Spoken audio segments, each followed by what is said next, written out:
Book 101 review. Book 101 is all about the books that I've read for the last 40 years. And today I have my special guest. She is a lifers coach or career coach, founder of Next Success, and helping Next Chapter explorers become authentic success creators. No other than Miss Caroline Sangal. Thank you, Daniel. It's great to be here.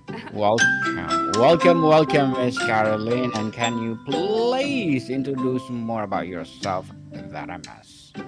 Absolutely. So, I am Dr. Caroline Sangal. I am a scientist turned career strategist. I started my career with a bachelor's in chemistry, a PhD in polymer science. I studied things like fatigue and fracture mechanics, so how materials broke in order to make them stronger. I also had about a decade as a global recruiter for the chemical industry. So I intimately worked with hiring managers and candidates all across the globe for many positions in that industry. And so I know and saw what it was like to have jobs all over the world. I kept seeing, though, on paper, people being outwardly successful and inwardly unfulfilled. And even that happened to myself. I had achieved high levels of success as a scientist, high levels of performance as a recruiter, achieving something global top performer for 5 years in a row. But inwardly, I was not fulfilled. So I saw it in myself. I saw it in a lot of the candidates that I was coaching, that they thought changing their job would fix their problems. And in reality, it was changing the job, but it was the same problems on different faces. So that inspired me to really dig deep, try to treat it like another dissertation, and try to figure out why and how is it that you can be doing really well, you can be outwardly successful and inwardly unfulfilled, and made that the mission of my company, Next Success, to really help people become authentically successful. So it's not just outwardly by somebody else's standards, but inwardly fulfilled as your own, and being able to show up in your life and enjoy your life so that your career is not detracting and taking from that. Authentic, successful. I like that, Miss Caroline. And thank you so much for sharing your knowledge and wisdom to the world. And today, let's talk about when success doesn't feel like success. What is all about, Miss Caroline? Yeah. So if you have ever questioned or started thinking, like, is this it? Is this really all there is? Or if you have achieved awards, or you keep having uh, very challenging projects to do, and you keep delaying, and you're thinking, okay, after I get this pace setter award, after I finish this huge project, after this deadline, after this quarterly review, after this presentation, then I will enjoy. And then that after never comes. So if you're Yes. coming home drained, coming home where you are so exhausted, you're not able to enjoy perhaps the family that you are part of, and you are numbing yourself on social media or some sort of substance, or just so exhausted you immediately go to sleep, and you're not present for those people that you chose to be with or are fortunate enough to have that familiar relationship with you, that's when success doesn't feel like success, because you can be achieving in many other measures, but inwardly feel like you're not living up to the person you wanted to be. Very well said, Miss Caroline. Very well said. What are the most common external markers of success that often have the weakest correlation to genuine internal fulfillment? I think any external marker, it can be that, right? So sometimes you grow up and you believe and you think, okay, well, success is going to mean a degree. Success is going to mean a title. Success is going to mean a salary. Success will be the house. Success will be the car. Success will be the possessions. Success will be all of these things outside yourself or promote. Yeah, but that ultimately does not define somebody's worthiness, somebody's fulfillment. Your worthiness was never in question. How you appear to the world and what somebody else thinks of you really isn't any of your business. But how do you feel? How do you feel? Are you adding to and fueling the life you want to live through your career? Or is it detracting from it?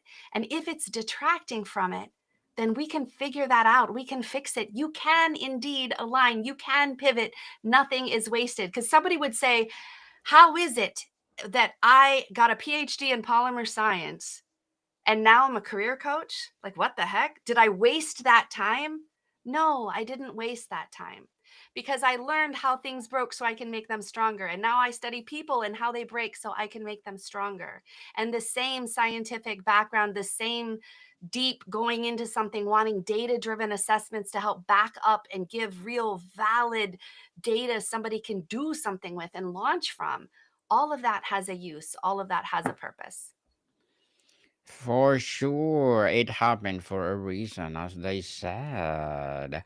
How do you differentiate this feeling of emptiness from classic burnout? Is it a different kind of exhaustion? Ah, I think that you can just be tired for a day because maybe you didn't get great sleep. But if your day becomes a week, becomes a month, becomes you don't remember the last time you genuinely laughed, then that is something severe, right? So it's if it's and it, if you are stopping getting together with your family and your friends, if you no longer remember what you even love to do, when if you're too busy for all the things, that's a sign that something can change. The question really is, are you brave enough to do that, to conquer it, so that your next chapter and your next success can be so enjoyable and inwardly fulfilling and outwardly also supporting the life you want? Definitely. Yes, indeed. Supporting each other on the psychology of the high achiever.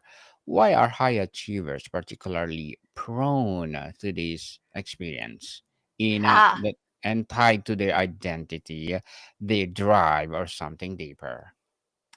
this is a great question. So, and it's also a segue into a book I wanted to talk about as well. So Yes, we could probably hit both with the same stone. So this definitely. this book is called Positive Intelligence. It is by Shirzad Shamin, and he's a Stanford professor. And even on the very beginning of this book, on the title page, it says, why only 20% of teams and individuals achieve their true potential and how you can achieve yours. So, this is a neuroscience backed framework and talks about how is it and why is it that some of these high achievers, you can have things that are driving you for good reason, and you can have your voices inside your mind. Everybody has had those like, who are you? What do you think you're doing? They're True. not going to want to listen to you. Who do you think you are? Or you have to get this degree, or why do you think you're going to get that degree, or why did they pick you? They should pick you, but how are they picking you? Are you kidding me? These things inside our mind were built when we were children by our observations and experiences. But at children, we're good at observing, we're not good at drawing adult conclusions. And yet we learn to respond and react as a child. And those childlike reactions can become things that are continuing to influence how you're living your life as an adult. So, internally in our minds, we can have positive forces and negative forces, some things that are helping propel us and some that are sabotaging our performance, relationships, and well-being. Many high achievers are driven by this hyper achievement, driven by this, could be driven by people pleasing, could be driven by things that can be innovative and creative, but without being checked, without being acknowledged for where they are, these things are becoming part of your identity. Your identity can be changed. You can build new neural pathways. You can use those things that drive you for success and yet have them also support and allow you to be growing and allowing your light and your future to be so, so bright. So, this positive intelligence is a framework and a book, also a coaching program that I've implemented as part of my next success method. And for me, I thought it was amazing to see these things that they studied something. They said factor analysis. So if we say colors, for example, every single shade of color in the world can really be boiled down to three colors, right? Like red, yellow, blue, and the combination of those red, yellow, and blue make all the colors in the world. What Shirzad Shamin had found is that for thinking of the thoughts in our head and whether they're propelling us for success or not, what are they? They're factor analysis, same thing. There's 10 flavors of sabotage and 5 flavors of sage or success, positive mindset. So the 10 sabotage could be controller, hyperachiever, hypervigilant, pleaser, these kinds of things. And the ones on the positive side are going to be innovation, creativity, all of these things. So it not only defined them, it allows an opportunity for you to take a short assessment to see what are your favorite flavors of success right now. How much percent of the time is your mind working for you versus against you? And then there's a program and daily practice that you can do, and you can actually build new neural pathways. And that was backed up by scientific studies and fMRI studies of people's brains after going through this program. And people who are able to dedicate the time to do that, you can see remarkable changes in just a matter of weeks. For me, when I went through that program, I had this is another thing of when success isn't success. If your body is suffering, I had high blood pressure, 3 different medicines, an irregular heart rate. I had to have a cardiac ablation, all these things, because the outward stress of my body trying to force myself into a mold that I wasn't actually designed for, they caused so much stress. But doing this positive intelligence, or PQ, they say, like EQ is emotionally intelligent, PQ is positively intelligent, that program, in a matter of 2 months' time, my top number of my blood pressure went down 20 points. No other changes. So I had been so running on trying to achieve and trying to define my worth through my achievements instead of being able to be present and calm and allowing to respond, not just react in a childlike way. Miss Caroline, I like that. PQ. I want to have 100% PQ. For You may sure. and you may want to have 100%. However, the reality is life is still going to be lifing, right? So a score above 75%, and even that's hard for a hyperachiever, right? But a score above 75% means you are in fact able to be resilient and handle the challenges that are thrown upon you. I don't think it's realistic unless we are like no longer on this earth. Maybe then we could have 100%. But so long as we're here, we what we're really looking for is, can we flex our mental muscles? And that's the same thing. If you want to build physical muscles, how do you do it? Sets and reps of exercises. If you want to build new neural pathways, how do you do it? Sets and reps of exercises. But then is the difference between the knowledge of what to do and the knowing, because you practice it daily and you do it again and again. And over time, you can have those responses. You really not only are helpful for your life, but your performance, your relationships, your well being. Definitely. And what is the first sign that someone might be achieving for validation rather than fulfillment? If you are achieving, and when you get that big thing, you're immediately going to the next one, or you're not even celebrating or truly feeling something's been accomplished, that can be a sign. Or that you still feel you're not good enough or you're a fraud, that can be a sign. That will be a sign. And on identity, values, and alignment, how much of this feeling comes from chasing someone else's definition of success, whether it's from a family, society, or a previous version of yourself? Absolutely. This is a huge, huge thing. And so, what happens is many times people have not given themselves the opportunity to pause and assess and determine what they really want, who they really are, because career transitions actually happen at very predictable stages. This is not commonly known, and I'm here to make that be a different story. But let's think about the times in someone's life that you naturally start questioning your career. It could be around 18, could be around 22. Those coincide perhaps with graduating from high school, or maybe if somebody went on to college, you start to question, what is it that you want? What are you trying to do with your life? But at those times, you don't know. You don't know who you are. The only careers you've known about are those of your parents or your family or those that you've intimately seen. And so you make your choices by asking these trusted individuals, what do they think you should do? And then you can get on that path, and then you want them to be so proud of you. You keep focusing and trying to do it, and then one day you wake up, and every 7 to 10 years after age 22, you naturally have these turning points where you question, is this really it? Is this what I'm supposed to do? But you might be still driven by somebody else's version of what they thought was good for you.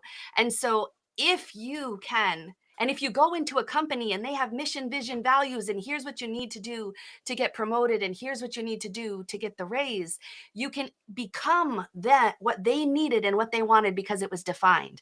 But what we need to do is understand what influences us and our career satisfaction. And it's not just the title, the salary, the location. It actually is, where are you in your career development stage? Are you 18 or are you 65? Are you willing? What are you willing to do and what do you enjoy doing? What are your naturally hardwired inherent abilities, whether you say given by God or given by the universe? The reality is, around age 14, you had some things that you just did really well, regardless if you do it all the time or not. Those things are there. Maybe you remember numbers. Maybe you can read books and you remember, you can see the page. Maybe you can hear a song one time and play it. Some things are naturally poured into you. Then you have your skills. What did you spend time, effort, and energy to learn? And if you build skills on top of your hard wiring, it feels effortless, energizing, exciting. If you are doing skills counter to your abilities, you can with enough practice, but it's going to feel draining. It's going to feel like it's depleting you. Also, you want to consider your personal style. Are you an introvert or an extrovert? Are you a generalist or a specialist? Because these affect how you approach your work.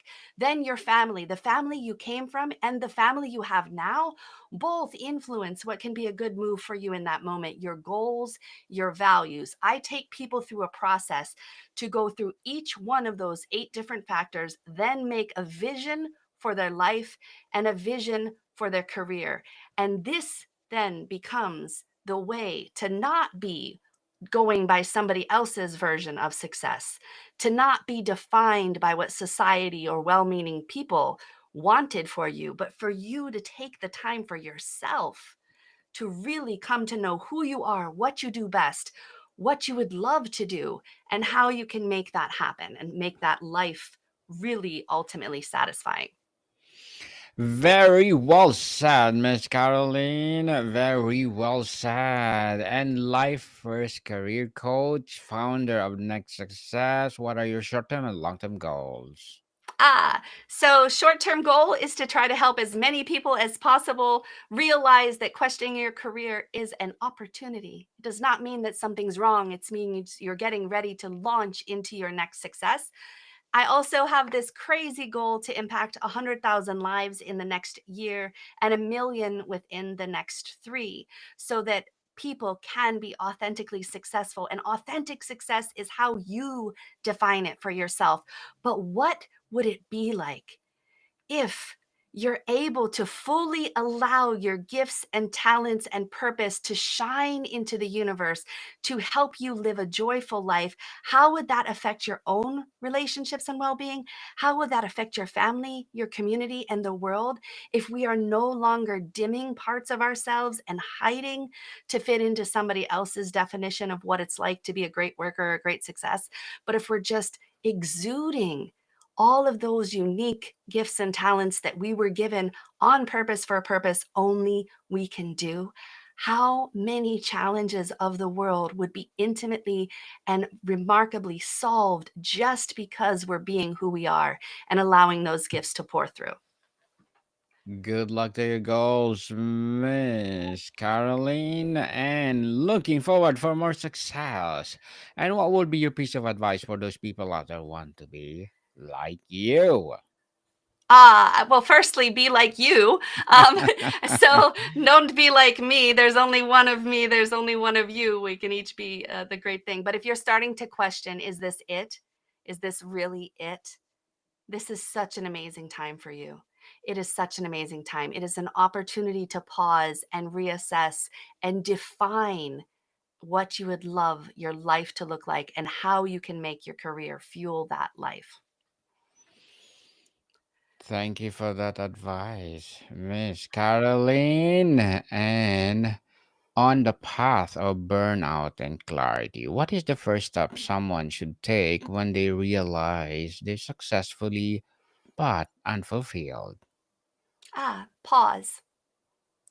Pause. Your first step work on, and also know that you can get help from people who have been there without judgment that can help guide you and lead you through that process. And for anyone who has that or is questioning it, I would be honored to be a part of your journey to help you out. Yes, definitely. Is the solution to stop achieving or to change the nature of what you are achieving? Mm. You're still achieving, but you're defining it differently. You're defining it differently. I'm no longer chasing to try to have a specific dollar amount or a specific award or specific thing, but more like, for me, do my kids want to talk to me? Does my family want to spend time with me? And when I do spend time with them, am I able to be present and joyful? Or am I angry and carrying the stress of the work that I just did before that meeting? And I'm not able to enjoy because I keep thinking about all the things I should be doing. Now I know what I really value most is those relationships. Those will be the people that are there for me from good times or bad times. And I want to make sure that I'm present and able to be enjoying those relationships while I can. Miss Caroline, can you share a simple but powerful exercise or question people can use to gain clarity on what fulfillment truly means to them? Oh, yes. Yes. So I would say, let's do a simple exercise, a few seconds here. So if somebody feels comfortable and you're listening to this, if you feel comfortable, you can consider closing your eyes. And for just a few moments here, let's take some deep breaths in through our nose and out through our mouth. In and out.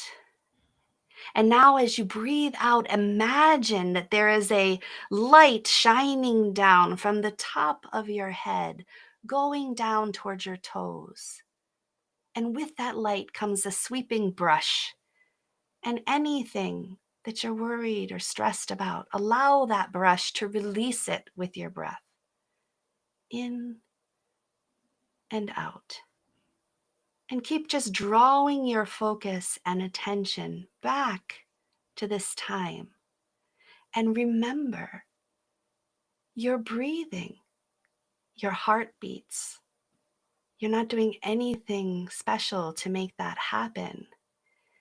And the same power that allows those breaths to happen and your heart to beat also built you on purpose for a purpose only you can do. And what are those things that you love doing that you lose track of time?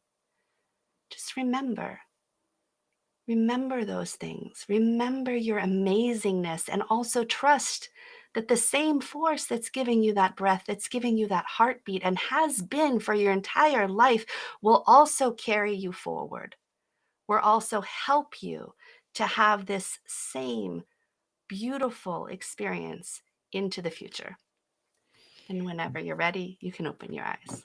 Yes, what amazing exercise, Miss Caroline. And before we wrap up our discussion for today, I'm inviting you to listen to my other podcast, people, my other podcast, because my abstract essay is already in fifth season, abstract poetry in second season, I'm a book 101 review in fifth season too, a comedy 101 in second season, I'm a food 101 in fifth season as well, geography 101 fourth season, I'm a baby podcast, law 101, and mental health 101. Love Letters in third season, and Movie 101 Review and Music 101 in first season, and Science 101 and Sex 101 in its first season. Please listen to them wherever you listen your podcast. So, Miss Caroline, if you could leave the audience and listeners with one piece of advice for anyone feeling successful but unfulfilled, what would it be? You are already successful. You are already amazing. This is the right time and the right place for you to define what do you want your next success to look like and be.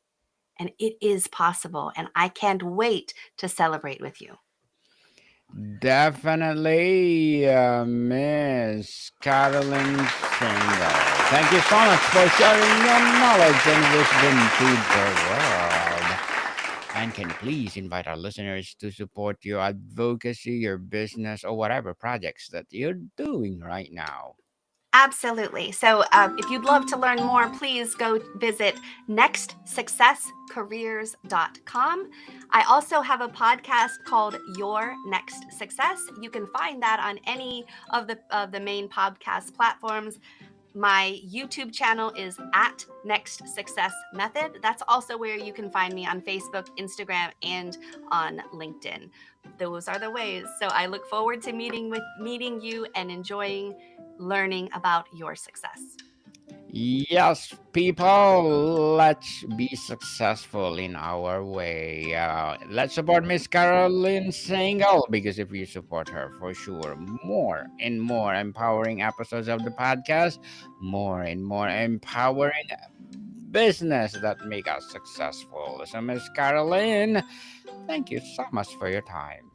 Thank you, Daniel. Marticon people, see you